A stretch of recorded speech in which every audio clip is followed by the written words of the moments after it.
आज की सास पार्ट 2। अब तक आपने सुना कि कावेरी जी अपनी तीनों बेटियों ईशा, मोहिनी और सुहाना की शादी 3 घर जमाई लड़कों के साथ करवा देती है।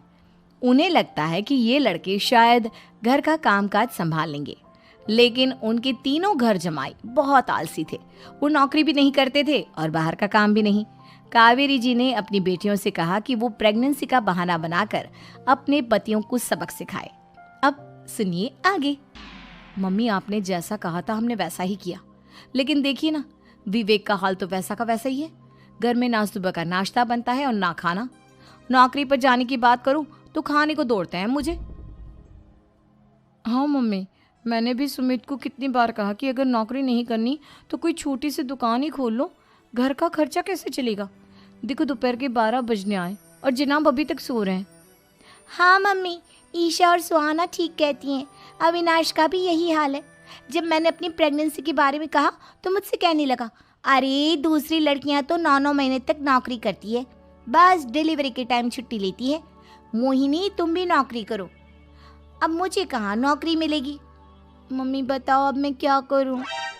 हे भगवान, क्या सोचकर घर जमाई दामाद लाई थी मैं कि मेरी बेटियां मेरे पास रहेंगी और खुश रहेंगी, लेकिन इन आलसी दामादों ने तो हमारी जिंदगी को भी प्रॉब्लम में डाल दिया है। मैं तो कहती हूँ मम्मी, हम लोग वापस अपनी जॉब पर जाना शुरू कर देते हैं। बता देते हैं इन लोगों को कि हमने प्रेगनेंसी का बहाना किया है। नहीं नहीं बेटा, ऐसी गलती भी मत करना। अगर तुमने ऐसा किया तो इन तीनों की आदत और ख़राब हो जाएगी। अरे आज नहीं तो कल कभी तो तुम प्रेग्नेंट होगी, तब वापस यही प्रॉब्लम आएगी। तब क्या करोगी तुम तीनों? हाँ मम्मी, आपकी बात तो बिल्कुल सही है। इन लोगों को तो सुधारना ही पड़ेगा। लेकिन कैसे? अपने बच्चों के आने की खबर सुनकर भी इन लोगों पर कोई असर नहीं हो रहा। पैसे कमाने के लिए घर से बाहर निकलना ही नहीं चाहते ये तीनों। अब मेरे दिमाग में एक प्लान आया है। तुम तीनों चिंता मत करो, उन तीनों को बुलाओ, फिर मैं बात करती हूँ। थोड़ी देर बाद कावेरी जी अपने तीनों दामादों को सामने बुलाकर अपनी बात कहना शुरू करती हैं। अविनाश, सुमित और विवेक, देखो बेटा, मैं ना तुम तीनों से बड़ा प्यार करती हूँ, इसीलिए तो तुम्हें घर जमाई बना कर रखा है मैंने। अरे मम्मी जी, सीधे सीधे कहिए ना, क्या बात है? प्यार तो हम भी आपको बहुत करते हैं। अरे मम्मी जी, आपकी इज्जत भी बहुत करते हैं। अरे भाई, आपके जैसी सास और कमाने वाली बीवी सबको मिलती है क्या? हाँ मम्मी, विवेक और सुमित ठीक कह रहे हैं। आपकी बेटी से शादी करके मेरी तो ज़िंदगी ही अच्छी हो गई है। जानती हूँ मैं, और ये भी जानती हूँ कि तुम तीनों अपने अपनी बीवियों से बहुत प्यार करते हो। बेटा, बात ऐसी है कि हमारे कुल गुरु ने कहा है कि प्रेग्नेंट होने के बाद मेरी तीनों बेटियाँ शुरू के 4 महीने हमारे गांव में जाकर रहेगी, जहाँ मेरे चाचा जी रहते हैं। अरे लेकिन क्यों मम्मी, गांव में जाकर रहने की क्या ज़रूरत है इन तीनों को? वो क्या है ना बेटा, हमारे परिवार को एक श्राप है। अगर मेरी बेटियों ने यहाँ पर बच्चा पैदा करने की कोशिश की तो उनके बच्चों को कुछ भी हो सकता है। इसलिए अब से लेकर 4 महीने पूरे होने तक इन्हें गांव वाले घर में रहना पड़ेगा। हाँ, तो इसमें प्रॉब्लम क्या है मम्मी जी? हम भी वहाँ जाकर रहेंगे, पिकनिक मनाएंगे। अरे भाई, बीवी जहाँ हम भी वहाँ। हाँ यार, आइडिया तो बहुत अच्छा है। शहर की ज़िंदगी में रह रहकर परेशान हो चुके हैं, अब कुछ दिन गांव में बिताएंगे। तुम लोग समझने की कोशिश क्यों नहीं करते? तुम में से कोई भी वहाँ नहीं जा सकता, और मैं यहाँ रहूँगी ना तुम तीनों के साथ। 4 महीने की तो बात है, उसके बाद ये तीनों ही लौट कर आ जाएंगी। ठीक है मम्मी जी, अब हमारे बच्चों का सवाल है तो ये तो करना ही पड़ेगा। कावेरी अपनी तीनों बेटियों को कुछ दिन के लिए घर से बाहर कहीं दूसरे शहर में रहने के लिए भेज देती है। कुछ दिनों के बाद, अरे मम्मी जी, बहुत दिन से पिज्ज़ा नहीं खाया, मंगवाइए ना। क्या बताऊं बेटा, पहले तो बेटियां खर्चा दे देती थी क्योंकि उनकी नौकरी थी, लेकिन अब तो मेरे पास पैसे ही नहीं बचे। थोड़े बहुत पैसे हैं जो बच्चों की डिलीवरी में काम आएंगे। लेकिन मम्मी जी, आपकी बेटियों को वापस आने में तो अभी बहुत वक्त बाकी है। वही सोच सोच कर परेशान हो रही हूँ। सोच रही हूँ कल से दूध भी बंद करवा देती हूँ। अब दूध वाले को देने के लिए पैसे भी तो नहीं है ना। अरे नहीं नहीं मम्मी जी, अगर दूध भी बंद करवा दोगी तो मुझे चाय कहाँ से मिलेगी?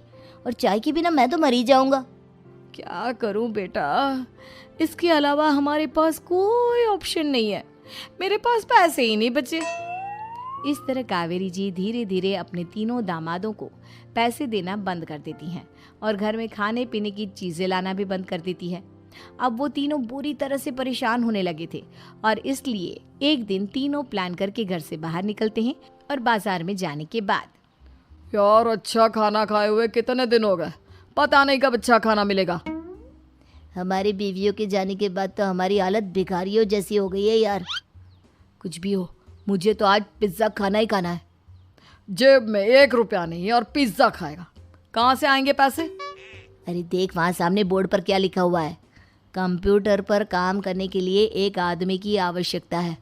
भाई मैं तो जा रहा हूँ, काम करूँगा और शाम तक पैसे लाकर आराम से पिज्ज़ा खाऊंगा। जा जा, तुझे कोई काम नहीं देने वाला, हम तो घर जा रहे हैं। चल भाई सुमित। सुमित और अविनाश वहाँ से चले जाते हैं और विवेक उस कंप्यूटर शॉप पर सारा दिन काम करके 5,000 रुपये कमा कर घर लौट कर आता है और अपने खाने के लिए अच्छी अच्छी चीज़ें भी लेकर आता है। ये देखकर विवेक और सुमित के दिल में भी कुछ पैसे कमाने की इच्छा जागती है। अरे सुबह सुबह कहाँ चल दी है तुम? मम्मी जी एक बहुत अच्छी जगह मिली है, कंप्यूटर पर काम करने के 5,000 मिले थे कल मुझे। अगर रोज़ काम करूँगा तो पूरे 40,000 की तनख्वाह। अरे वाह, ये तो बहुत अच्छी बात है दामाद जी, आपको जाना ही चाहिए।